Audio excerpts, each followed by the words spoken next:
been exceptional, and the standard and organisation has been second to none. So congrats to Steve and his team. I'd like to thank our players, our support staff, media, Pakistan Cricket Board and selection panel for the support that we've got through our World Cup campaign. It hasn't ended as we would have liked to have ended it. It's been a campaign of ifs and buts. I think if we have a look through our first 5 games, and then we have a look through our last 5, it's a campaign of 2 halves, which has been disappointing. I think at 24, average age of 24, we're the youngest team by a long way at this competition. And that is something that we can be proud of, and I think that all goes well for the future of Pakistan cricket. We've showcased a lot of our young talent, and I think of the likes of Shaheen Shah Afridi, Baba Azam, Imam Al-Haq, Shadab Khan, the list goes on. And some of our experienced players, Sarfraz, Mohammad Hafiz, Imad Wazim, Mohammad Amir, have been outstanding. The work ethic and the sheer grit, determination that they've showed through this tournament, through their training, through their preparation, has been a credit to Pakistan cricket. A lot of the time you guys don't see what goes on in the dressing room. You don't see all the time that goes on in the net session. The desire that these guys have got to improve and become the best they can be, the passion they have for their country, is something that is second to none. So Pakistan cricket is in safe hands with these young players, and I'm sure they'll go from strength to strength. If we look back on the tournament, as I've said earlier, it was a tournament of ifs and buts, but I think we've shown and ended very, very strong. Congratulations to the 4 qualifiers. I think they've played the best cricket throughout this competition, and may the best team win. It's nice for us to sit here and know that we've beaten 2 of those top 4 teams during our campaign, which shows that we are not a mile off in terms of where we are as a cricket team. Just for me to end off with, again, thanks to you guys, and thanks to the support. I must say, guys, that I'd just like to credit the captain, Sarfraz. After what he was exposed to after the Indian game was atrocious as a Pakistan cricket captain, as any captain of any cricket team. And the way he held his composure, the way he led from the front, the way his work ethic never ever changed, the more determined he got through the tournament, I think he's been an inspiration to that dressing room. And I think Sarfraz deserves a lot of credit for this as well. Okay, ready?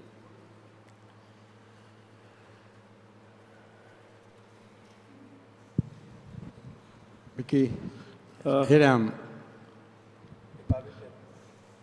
Mickey, you had the experience of working with the South African team and with the Australian cricket team, and your contract is going to be expire after this World Cup, and you have shown your intention that you want to continue with Pakistan cricket.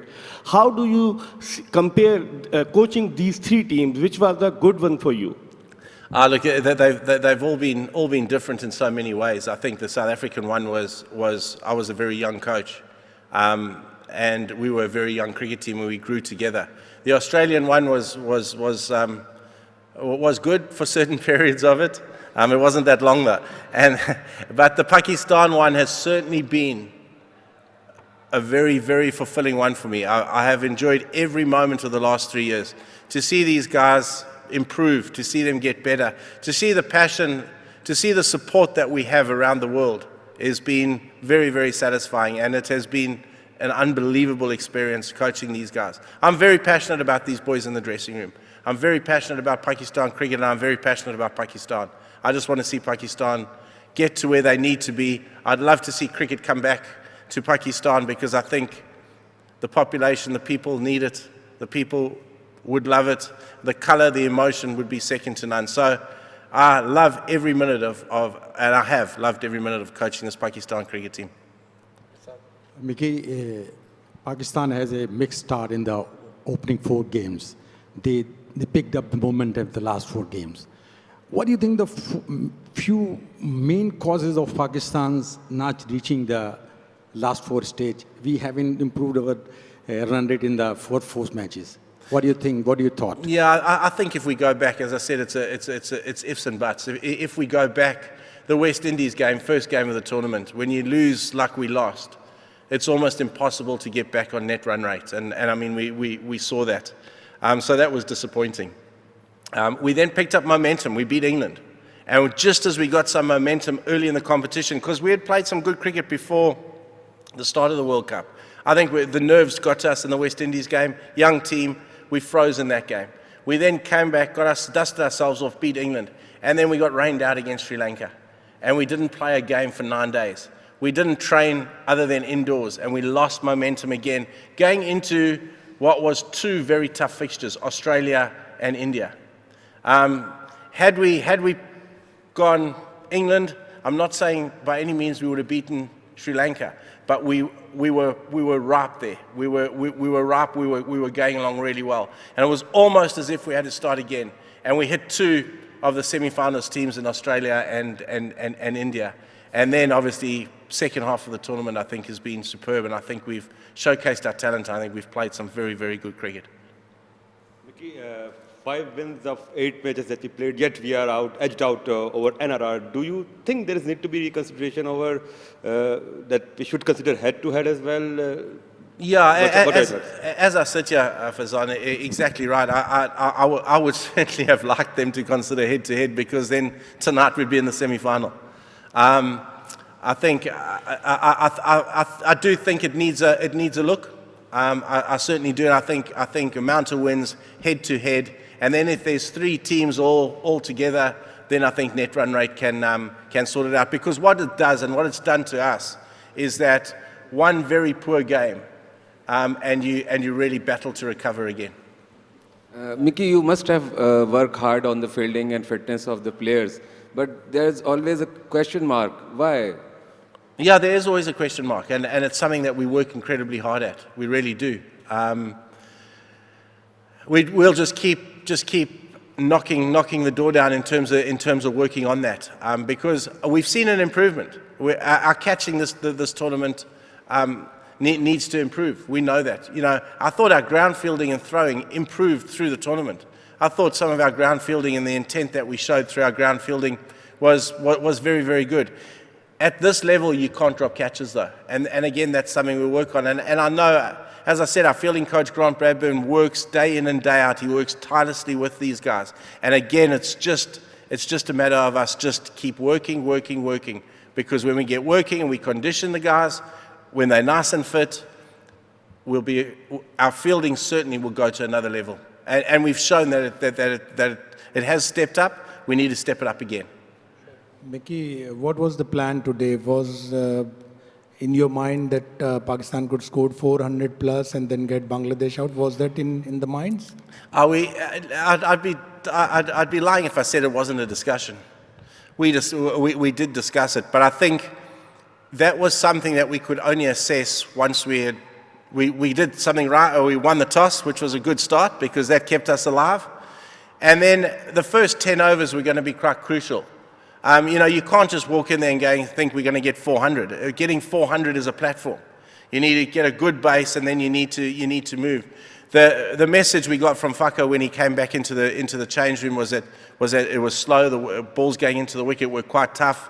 We realised that, you know, getting the average score I think is 270 out of the tournament. I mean, getting 400 was a bit of a pipe dream. And then we realised we just wanted to win, and we wanted to win well. And the dressing room at the moment is a very, very disappointed dressing room. There's no high fives and there's no congratulations going on because we haven't qualified. But the guys can leave this tournament with their heads held very, very high. They've worked unbelievably hard and they've played some very, very fine cricket. You watch a highlights package of the World Cup, there's going to be a lot of Pakistan players on it. Knocked out 2 of the final 4s, and even then you are going back home. What sort of disappointed you and your team is? And the second question is, what are the takeaways for you from this World Cup? First of all, it is disappointing, and I think it just goes back to to the first game, the West Indies game. If we looked at the Australian game, we had an opportunity to win that. At 135 for two, chasing 307, we had an opportunity. We didn't take that opportunity.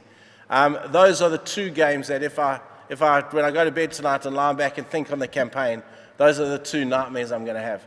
The good, pleasant dreams I'm going to have are of Babar Azam. His batting through this tournament has been superb. Imam al-Haq gets better and better and better. Shadab Khan's going to get better and better. Shaheen Shah Afridi coming back is getting better. I'm so passionate about these young boys. These young boys are the future. These young boys need time. I heard Shoaib Malik mention it in his press conference, and I did understand a bit of Urdu, that these young boys, we give them time. These young boys are going to be very, very, very good. What they do need is they need your guys' support. They really do. You know, when we have a poor performance, their performances are going to be up and down. They're young cricketers. You know, when they have a poor performance, they read everything you guys say. Sometimes I tell them not to, because it kills them. They read everything. They need your guys' support. For order for Pakistan cricket to improve, we're all in it together, guys. We need to improve together. And if we do that, the guys get support, these guys will go from strength to strength. Mickey, although Pakistan have finished at number 5, but the game versus West Indies, the game versus Afghanistan, we didn't play well. Even in back home, the people who loves cricket, who follow cricket, they are criticizing Pakistan team's performance. They think it's not a good show, it's a bad show, it's a flop show. What do you think? Who is the responsible? Well, it's glass half full, glass half empty. Let me complete. The coach is responsible, the captain is responsible. Who is the responsible that we didn't qualify in Final 4 and we didn't play well versus West Indies, Afghanistan, Australia? Afghanistan, if I forget, we got 2 points, I think. I think we managed to win that game. Yeah, so again, no, hang on. That's glass half full, glass half empty. That's exactly what I was saying earlier about our media. Let's give the guys a little bit of compliment rather than looking at the negative. We're all responsible. Our city are responsible for it. The captain is responsible. We're all responsible for the fact we didn't get to the semi-final. But let's have a look at some of the good things the guys have done.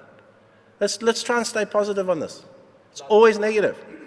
Coach, hopefully you will be the next coach of the Pakistan cricket team.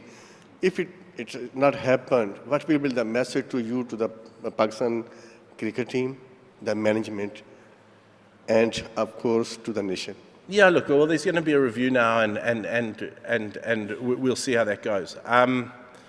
My message again is let's stay positive. We've got some very, very young cricketers who are going to be champion players. Let's back them.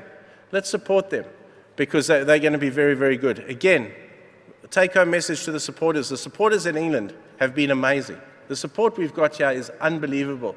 And I know, and my message to the players tonight is they've made a lot of people very, very proud. Thank you very much. Thank you. Shaheen,